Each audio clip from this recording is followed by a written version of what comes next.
Hello and welcome to Royal Vibes. Not willing to give an inch. Fears for Harry and Meghan after excited calls to Queen. A royal commentator claimed that things may have gotten worse for the Sussexes' relationship with the royal family following the death of the Queen, not better. So guys, before getting right into the full story, please do ensure to subscribe to the channel if you haven't. If you're just coming across the channel for the very first time, you are very welcome. Consider liking the video as we get right into it. Neither Harry and Meghan nor the royal family are willing to give an inch in their estranged relationship following the Queen's death, a royal commentator has claimed. Writing for the New Zealand Herald, Daniela Else claimed that the events surrounding the Queen's funeral have, rather than given hope for a future of reconciliation between the Sussexes and the firm, done quite the exact opposite. Mrs. Elsa highlighted the claim that Harry used to regularly call the Queen after his move to America, a link back to his family that now no longer exists. The journalist wrote that, have the unexpected and deeply emotional events of the last 12 days redrawn the personal map here?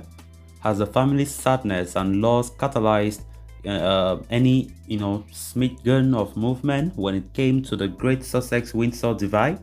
Sadly, for any optimist out there, the events of this week have put grim pay to that.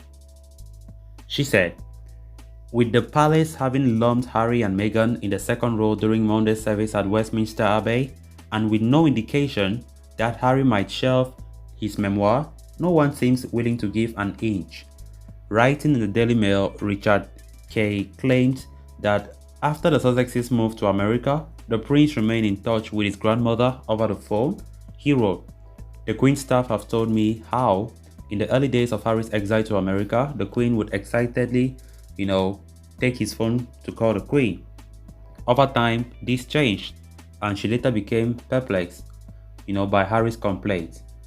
With this link no longer available to the Duke, Ms. Elsa raises the question of how his relationship with his family will evolve from here. Harry and Meghan were seen reunited with Prince William and Kate, Princess of Wales, as they viewed floral tribute at Windsor Castle after the Queen's death. However, Ms. Else compared this with Prince Philip's funeral back in April 2021, after which William and Harry were seen making small talk.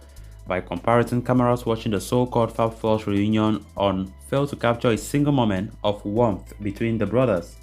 Ms. Else wrote, take the lack of a repeat of the sort of scene we saw in April 2021. After the funeral of Prince Philip, when Princes William and Harry staged their own PR pas deux, largely it appeared for the cameras. Still, they managed to make small talk as they made their way back up the hill from St. George's Chapel to Windsor Castle without descending into the hair pulling, and managed to not scowl in one another's company. No matter how genuine or not the moment might have been, the men clearly cared enough to put on a show. Less than 18 months later, for their grandmother's funeral, the lack of any sort of repeat performance would seem to reflect the extent of the disintegration of the brothers' once tight bond. The same holds for Kate and Meghan, who, as far as I saw, did not exchange one single solitary word to one another. Meanwhile, during the funeral itself, the Duke and Duchess of Sussex were often seen separate from the rest of the Windsors. The royal commentator felt that both sides deserved to face criticism for their handling of the relationship. She said, sure, there is plenty of finger-pointing that can be directed at the loose-lipped Sussexes who have willingly and repeatedly blitzed the palace in the press. The firm deserves to come in for equal criticism here, also because Buckingham Palace has made a hash of having the duo back on home soil. The last 12 days have seen the royal house cock one thing up after another. She referenced the apparent flip-flopping over whether Prince Harry could or could not wear his military uniform to the funeral, as well as how late he was told the Queen's death. There was also confusion over whether Harry was invited to the state reception on Sunday evening. According to the Telegraph, Camilla Tominey, the Sussexes had initially been invited in error.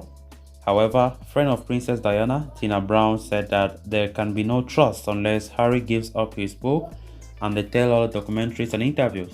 In a recent interview with The Court, Meghan Markle claimed that just by existing, we were upsetting the dynamics of the hierarchy, adding that I've never had to sign anything that restricts me from talking. Ms. Elsa concluded that with the Queen's death, we have not only lost a remarkable woman, but it is increasingly looking like any chance that there might ever be any sort of happily ever after for the Sussexes and the royal family. So guys, with that we have come to an end of this episode. Thanks a lot for watching. Until next time, bye bye.